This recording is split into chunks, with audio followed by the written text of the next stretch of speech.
text like this? Chase Foisy? That's my brother. Isn't that a great name? I text him to let him know I'm safe. I normally just text him, run. Everybody, welcome to Comedy. I think that's a good thing. Yeah, see you up there. See you up there. Let's make a little noise. Come on.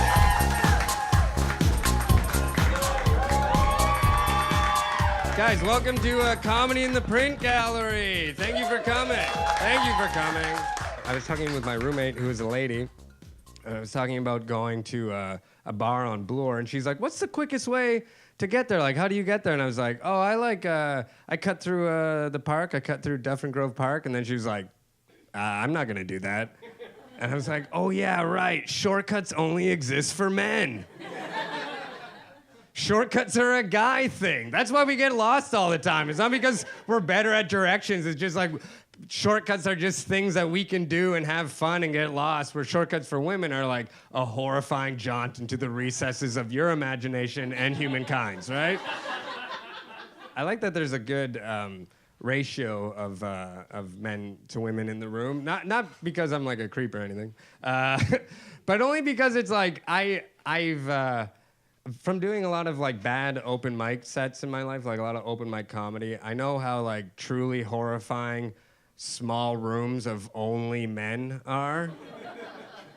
Like, what is even going on when it's just a room of guys? Like, what's going on in there, you know? Like best case scenario, a bunch of nerds are trying to make a robot chick. Like, that's a... Worst case scenario, a new type of hate is being created.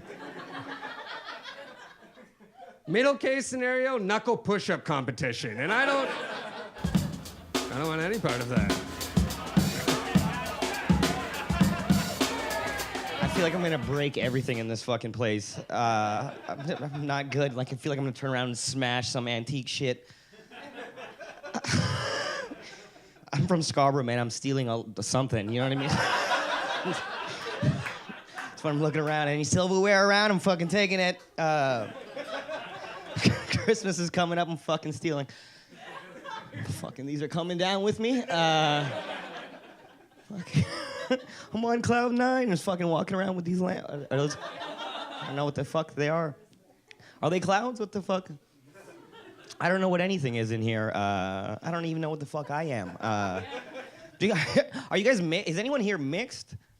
Like, I know you're looking at me like, did this venue adopt a child? Like, what the Like I look like I like work here and I come out and dust picture frames at nighttime, like a little fucking. Fuck you guys, man. I gotta walk around like this with this face and shit. I'm mixed, that's why I look fucked up. I mean, some of you guys are fucked up too, I can see. Anyone here mixed? Like, no, everyone. Yeah, you look mixed. When I say mixed, I don't mean like Scottish and Irish. That's not. It's just white as fuck. That's not what I'm talking about. What are you mixed with? Native and Irish? That's a goddamn mix right there, you know? Like, my mom is from Guyana and my dad is just a white guy from Canada. We gotta have something stronger than that, you know? He's Canadian. No, he's just a fucking white guy. It's a brown lady and a white man, and I came out like just a gay Mexican dude, you know what I mean? Like. And it was weird, like when I was growing up, I don't know if you had this problem. When I was growing up, I just didn't know, like I had an identity crisis. I just didn't know what the fuck I was. Like I was never Guyanese enough to be Guyanese, or I was never white enough to be a white guy. I was just like, decent beige limbo. I'm like, oh, fucking someone accept me, right? I swear to God, guys, when I was younger, I thought it was just me and my brother as our own race. I'm like, we gotta get more members. We're not gonna fucking make it. I'm trying to convert people. You wanna join my fucking race, man? You gotta be fucking skinny. You gotta hold on when it's windy. It's fucking... I swear to God, I'm not gonna steal anything. She's watching me the whole time, this piece of shit.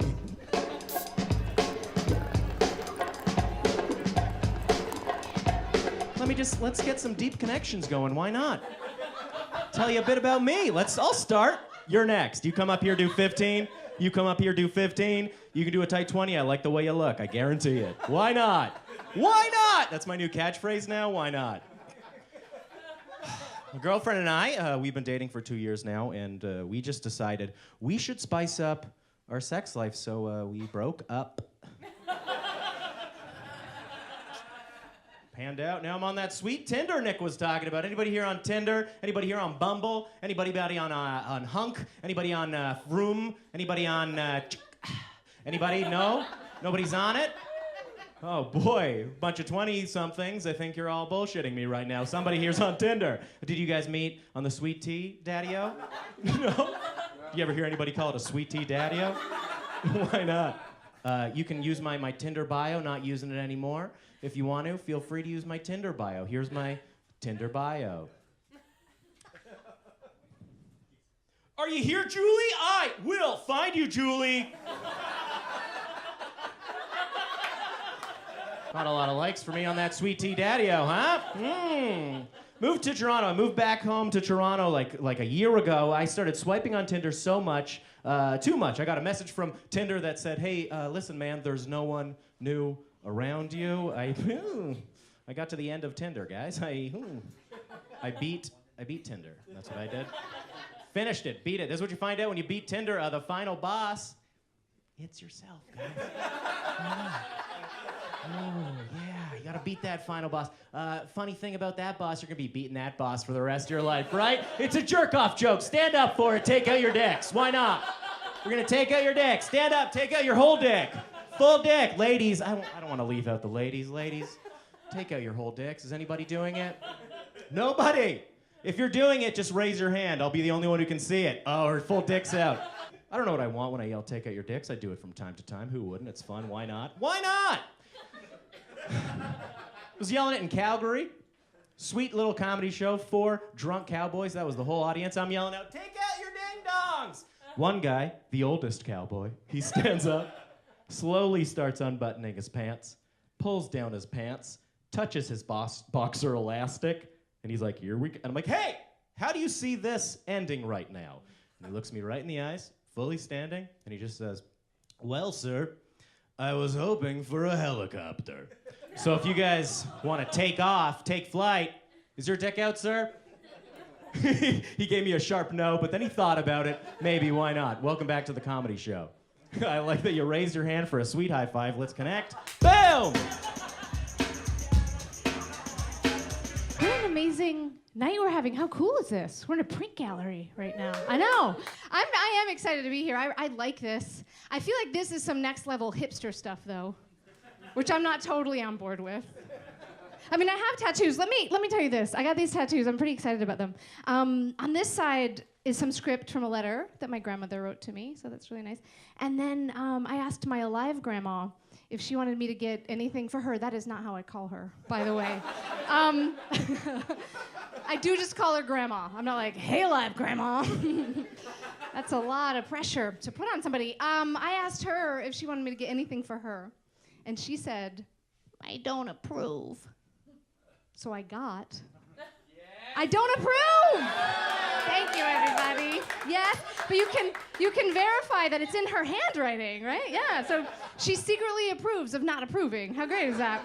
And I got a joke tattooed on my arm. That's a joke that I will share with my grandmother for the next 2 to 10 years. She's 90. She's 90 years old. She's gonna die soon, but that is funny while it lasts. For the next little while, that is a commitment. Next level hipster stuff. I feel like Toronto's cafes, my issue with like next level hipster stuff is just that I feel judged. You know what I mean? Like, and Toronto has all these cafes, like even the names are too much, you know? There's like Saving Gigi's and Ella's Uncle. I'm like, is this a cafe? Is this a band I never heard of? Is this a short story? What's going on? What's the narrative arc of your coffee shop? Why is Gigi in trouble? Does Ella's uncle have anything to do with it? Get confused.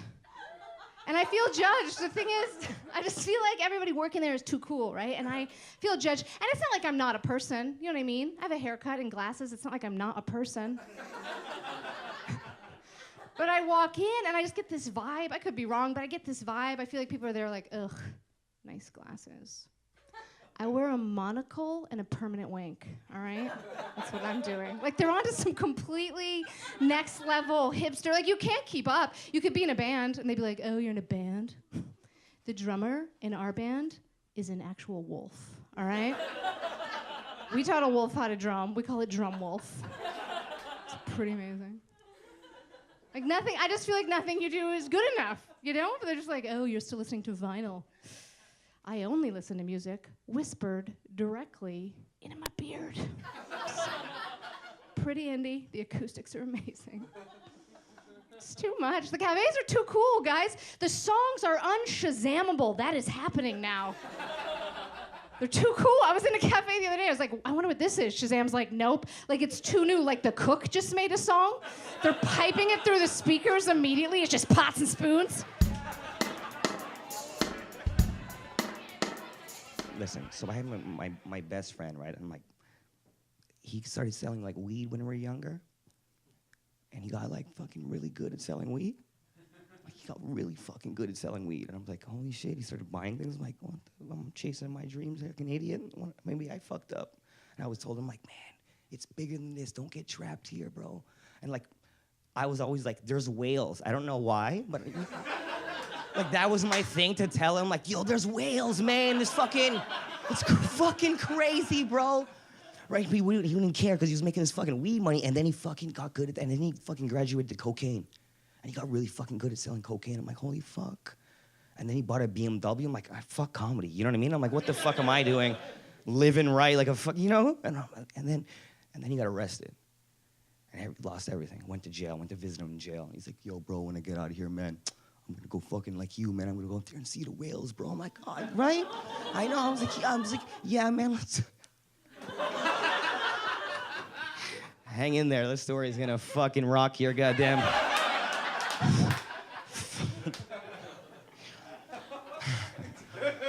This is true as hell, too. This is a fucking real story, right? And so he got out of jail. And I was like, you know, I was touring and shit. And I'm like, bro, like, get fucking. And then he got a real job. He worked at a scrap metal factory. And he started working his way up. And he fucking bought another BMW. And I was so fucking proud, right? And I'm like, yo. He's like, let's celebrate, man. And I went to his house to smoke weed because we're still degenerates from Scarborough. And I'm sitting in his house proud of this motherfucker. Like, I'm like, you fucking, man, I seen you turn your life. This is amazing. And then, like, the doorbell rang. And this guy walked in, this big fucking dude, right? He's like, you got that shit? I'm like, no. No, and then my boy went to like his bedroom to get the shit. And I was like, in my head, I'm like, you're gonna ruin my fucking friends. We're gonna see fucking whales, bro. What are you doing? We're gonna go to the fucking Bay of Fundy. It was gonna be magical. You're fucking our shit up. Like, that's what I said in my head. Obviously, I'm not saying that out loud to this scary man. But I was really mad in my head. And then my boy comes back out and he puts something in the dude's hand. He's like, yo, that shit is pure.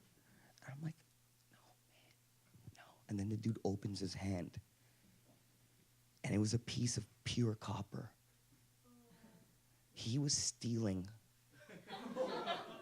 copper from his scrap metal job factory and selling it on the motherfucking streets. And he looked at me, he's like, sorry, bro. I'm like, don't fucking say sorry to me. I'm like, I saw my homie move from fucking weed, coke to motherfucking precious metals? What? Like, dude, this dude is selling shit off the periodic table of elements?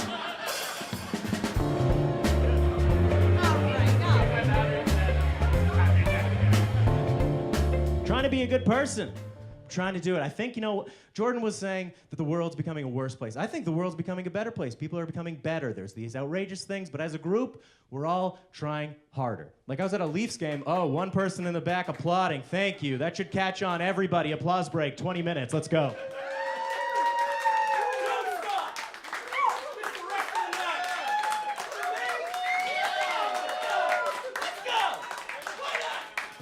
Minutes. Let's amp it up a bit. Cool.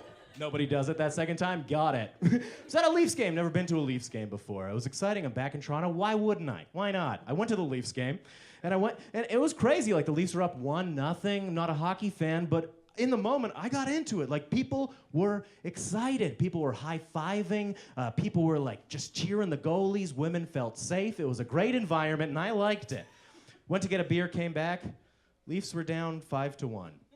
The vibe had changed, everybody. Things a little different at the old Leafs game. The guy 2 rows in front of me, he was just standing up, staring at the goalie, and yelling, fuck, fuck, fuck, fuck, fuck, fuck, fuck. 2 periods, 2 full periods.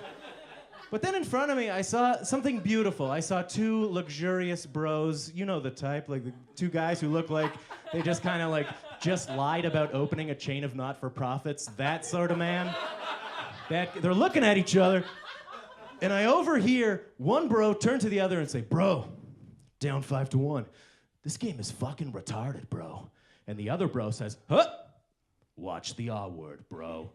Watch the R word? 2015, there are forward-thinking progress bros. How about it? Whoa! Change is real and thy name is Brogress. Let's get into it. Oh, we're doing it. I love these 2 guys. Bro, watch the R word. What? You gotta watch that R word. You're right, bro. I'm sorry. I should have said a different R word like, this game is ridiculous. Is that better for you? I'm sorry. To be honest, I was a little distracted. I think this faggot in the beard behind me is listening to everything I'm saying right now. Making me a little uncomfortable, I gotta be honest. Oh, bro. You cannot call him a faggot no matter how gay you think he is. Oh, bro. You're right. I'm sorry. I was gonna call him a G-word, F-word, but I didn't want you to think I was mistaking him with popular boxer and grill aficionado George Foreman. Is that okay?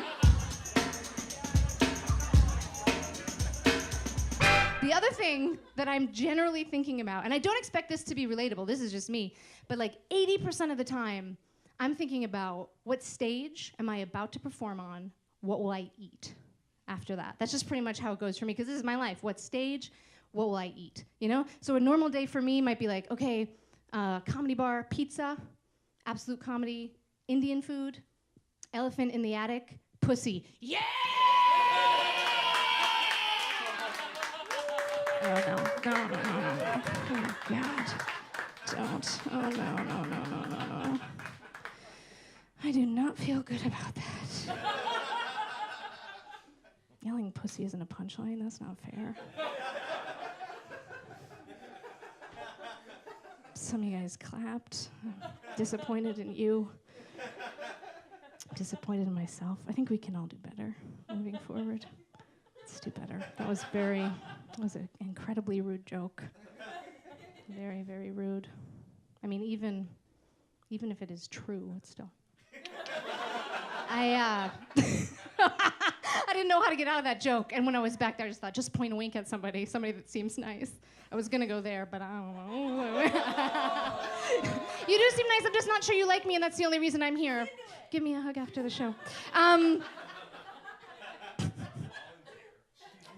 Yelling pussy isn't a punchline. That wasn't fair. That wasn't good.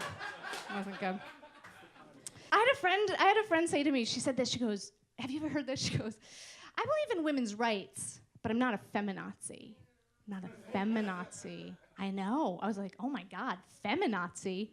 That term, so degrading to feminists, just so degrading to Nazis. How are you gonna put those two ideas? Those are very different ideologies. I can't even picture what a feminazi is. What is it? Oh no, the feminazis have invaded Poland and now the whole country is just singing folk songs and sewing their own menstrual pads. Oh no. What's a feminazi? What is it? Oh no, the feminazis are terrifying the nation with their resounding cries of Heil Hitler. Oh no. Yeah, Klitler. I thought of that one day, you guys. I thought of Klitler. I wrote it down on a piece of paper. I looked at that paper, and I was like, take the rest of the afternoon off, Deanne. Good work. Yeah. I guess you solved comedy, Crumple, Chuck. I felt great about it.